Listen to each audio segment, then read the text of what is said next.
You know, a large proportion of the comfort that we seek in life actually resides on the other side of the discomfort that we tend to avoid. Now, said another way, what I'm really saying is sometimes we just got to do some shit that we don't want to do. Now, this, of course, applies to all of us, not just yourself and not just me.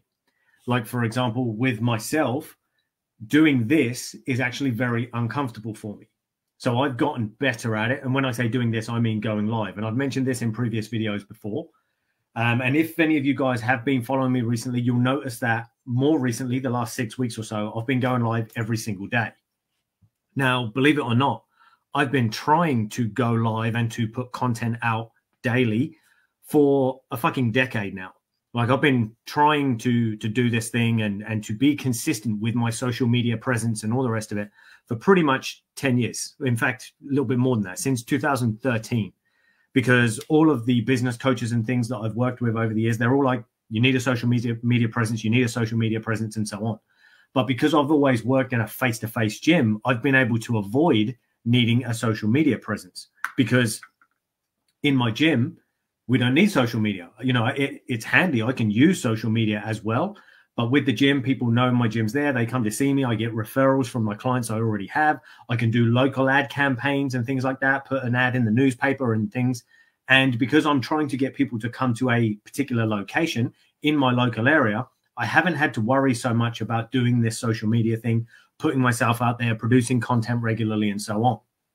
Now, the catch-22 is, as much as that served me and I had a great business and I have a great business and great clients, it's not ultimately where I wanted my business to go. But I was stuck in the comfort of it because it was already providing an income. I already had clients I was getting great results with, and it was fulfilling my needs. It was providing a roof over my head. It allowed me to have a nice car and to travel and various different things. So it already served many of the things I wanted in life and provided a lot of comfort. But that comfort also gave me an excuse or a reason to avoid the discomfort of doing things like this, going live regularly, communicating with the people I want to work with, communicating with the people I want to help and to help improve their life, their body, and so on. But because I had so much comfort in my face-to-face business, I avoided the discomfort of trying to work on the online aspect of my business. Now, ultimately, what we kind of get to a point with this stuff is realize, well, actually, if that's what I truly want, I've got no fucking choice but to go through the discomfort in order to get there. And it may be the same for yourself if you're, for example, trying to lose body weight. You might have to have the discomfort of going to the gym. Maybe you don't want to go to a gym. Maybe you find it intimidating and you're embarrassed and you're worried that everyone's going to stare at you and think you look stupid and you don't know what you're doing and all the rest of it. So there may be discomfort with that. There may be discomfort of giving up certain foods that you don't want to give up. Perhaps you're well into your snacks and your cakes and biscuits and so on, and your sweets and treats, and you don't want to give them up. So that might be uncomfortable too. Then there might be the fact that maybe you've got to give up some of your late night binging, you know, like TV binging or food binging, and therefore get yourself to bed, have a stable routine with your sleep-wake cycle and so on. Again, could be more discomfort. But what we tend to lose focus of is the comfort that we will actually receive on the other side of this discomfort that we have to go through. The fact that you'll have a fitter, leaner, stronger, healthier body. The fact that you'll look better, people will perceive you better, you'll have more confidence, more self-esteem.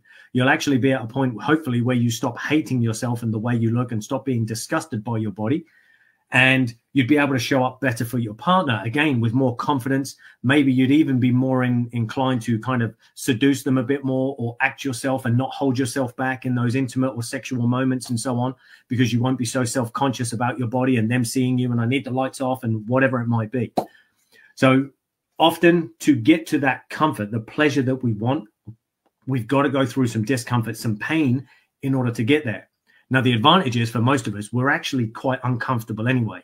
There is a comfort in our discomfort, but we don't really want to be there. We don't want the unhealthy body. We don't want to be broke and poor and all the rest of it. So when we do these things and decide, right, I need to go through the discomfort needed to start building the life that I want, whether it's in my body, my business, or my relationships, yes, there's going to be this period of doing things, getting the hang of it, and finding your way through, a bit like I have to with my lives. Because even now I'm like, what if I forget what I'm trying to say? Or what if I go off on a random tangent and it becomes a 15-minute video instead of a 5-minute video? and all sorts, because I have lots of things come up in my mind while I'm talking to you guys.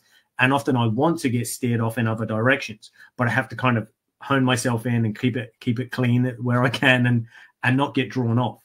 But it's easily done for me because, believe it or not, there's a lot going on in here and there's a lot I want to share with you, but I have to sometimes be careful not to overshare, because then it might overwhelm you. And then was like, now you've given me so much information, Ty, I don't know what the fuck to do with it. So, but the only way I can actually get good at delivering this and get good at serving you with the information that I do have is if I carry on practicing. That's the only way I can take my business from my face-to-face business and move it online, which is my plan over the next 6 months. But the only way I can do that is to actually give in to the fact that that's what I've got to do. I have to accept and acknowledge the fact that actually you've got no choice. If you want an online business, guess what? You need an online presence and you need to do online marketing activities, not just the offline marketing activities. So it's a case of now having to shift who I've been being in order to create a new reality. And quite often it's the same for yourselves. If you're wanting a new body, or you want a new financial prospect over the next year or so, you might be thinking, oh, I need to change job, change career, start a new business, or maybe improve the current business I have. Often we need to change who we're showing up as so that we can create new realities. But in that process of becoming this new version, we've got to go through some discomforts. And unfortunately, as I say, do some shit that we maybe just don't want to do. So that's what I'll leave you guys with tonight. That's our thought of the night. If you have any questions on this or you want me to dig deeper, let me know in the comments below. And if not, I look forward to chatting with you guys in my next video. Take it easy.